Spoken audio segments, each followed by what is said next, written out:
పెళ్ళైనా పండగైనా వేడుక ఏదైనా పట్టు చీరల ప్రత్యేక వేదిక వారాహి సిల్క్స్. షూర్గా మేము షో అనేది మిస్ అవుతాము. Posting everyday chit chat 247 show, మళ్ళీ 10 o'clock షో. షూర్గా బిగ్ బాస్ అనేది మిస్ అవుతాము. ఇంకా నెక్స్ట్ త్వరలో మళ్ళీ ఓటీటీ వస్తే మాత్రం చాలా బాగుంటుందని నేను అనుకుంటున్నాను.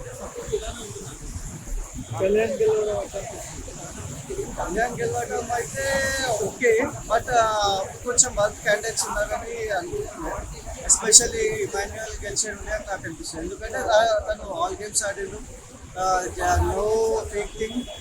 ఐ మీన్ వాళ్ళ సంజనాతో బాండ్ అయితే పర్ఫెక్ట్ ఉండే. టాస్క్ చూస్తే మాత్రం పర్ఫెక్ట్ అన్ని గేమ్స్ 99.5 తనే విన్ అయ్యాడు.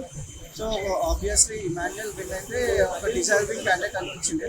ఎందుకంటే మనం ఇన్ని సీజన్ చూసాము, ఒక కమిడియన్ అనేది సీజన్గా విన్ అవుతారని ఈ ఇయర్ అయితే కాషర్ ఎక్స్పెక్ట్ చేసిన అందరూ, కానీ ఈ ఇయర్ కూడా కాలేదు.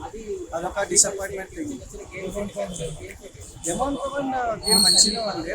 ఐ మీన్ రీతు ఉన్నంత వరకు అయితే అసలు గేమ్ లేదు. రీతు వెళ్ళిపోయిన తర్వాత కొంచెం హ్యూమర్ సైడ్, ఇంకోటి కొంచెం కామ్గా, కొంచెం అన్ని ఫ్రీగా ఉండే. కొంచెం రీతు ఉన్నప్పుడు అయితే కొంచెం అన్ని ఇట్లా అష్టదిగ్గజం టైప్ అయిపోయిందండి. లేకపోతే మంచిగా ఉన్నారు. ఓవరాల్గా బిగ్ బాస్ తీసేది చాలా బాగుంది. మిస్ అయింది. కొంచెం ఇమాన్యుయల్ విన్ అయితే చాలా బాగా అనిపిస్తుంది.